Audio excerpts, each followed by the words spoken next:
Hi hello friends, आज आम्ही आलो आहे नमो सेंट्रल पार्क म्हणजेच कल्पतरू पार्क, जे की लोकेटेड आहे ठाणे वेस्टला. तिकडे जाण्यासाठी तुम्ही बसने जाऊ शकता. बसला खूप गर्दी असल्याने आम्ही रिक्षाने जाणं प्रिफर केलं. शेअरिंग ऑटो 50 रुपये पर पर्सन. थोडी तुम्ही बार्गेनिंगही करू शकता. ऑटो तुम्हाला पार्कच्या गेटसमोर सोडेल.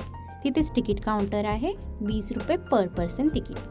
ज्यांना निसर्गाच्या सानिध्यात फिरायला आवडतं त्यांच्यासाठी हे ठिकाण खूप छान आहे.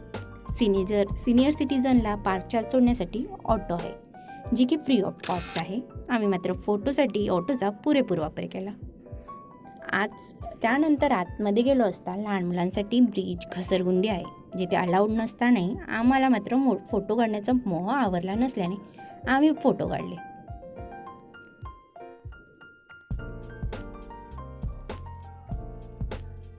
थोडं पुढे गेलो असता कमानी पाहायला मिळाली आणि ब्युटिफुल असं नेचर पाहायला मिळालं. फाउंटन तर खूप आहेत या पार्कमध्ये. झरे आहेत. पार्कमध्ये झाडांच्या खाली थोडा आराम मस्ती करून आम्ही, कारण की वातावरण पावसाचं होतं त्यामुळे थंड हवा सुटलेली. त्यानंतर आम्ही वळलो लेक साईडकडे. लेकवर ब्रिज आहे, ज्यावर तुम्ही फोटो किंवा रील बनवू शकता. ह्या ब्रिजवर तुम्हाला सेम दुबईवाला फील येईल. ही जागा फोटोसाठी खूप म्हणजे खूप भारी आहे.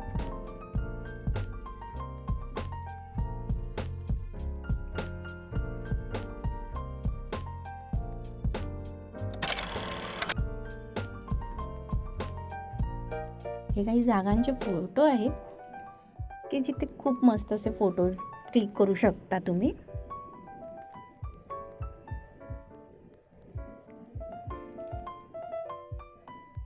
त्यानंतर आमची नजर वळली तिकडच्या झऱ्याकडे. तिकडचा ॲम्बियन्स माइंड ब्लोईंग होता.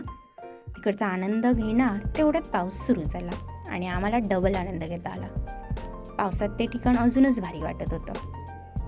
तिथे आम्ही खूप मस्त असं पावसात मजा केली, फोटोशूट केलं. फोटोशूटसाठी तर एक नंबर जागा असल्याने फोटो काढणं तर बनतं आहे. त्यानंतर पावसात मजा करून झाल्यावर आम्हाला प्ले झोन दिसला. तिथे खेळून खूप प्ले झोनमध्ये मेज आहे, घसरगुंडी आहे. लहान मुलांना खेळण्यासाठी भरपूर आहे. भरपूर खेळून फोटो काढून पोट भरल्यानंतर आता वेळ होती चेंज करण्याची. तिकडे जागोजागी चेंजिंग रूम आहेत, जे की नीट आणि क्लीन आहेत. आणि रेस्टॉरंटचं तिथे बांधकाम सुरू आहे, त्यामुळे रेस्टॉरंट तर अजून नाही आहे. त्यामुळे खाण्यासाठी आम्ही बाहेरच जाणार होतो. चेंज करून झाल्यावर आम्ही निघालो परतीच्या प्रवासाला. परत भेटू पुन्हा नवीन ठिकाणी. तोपर्यंत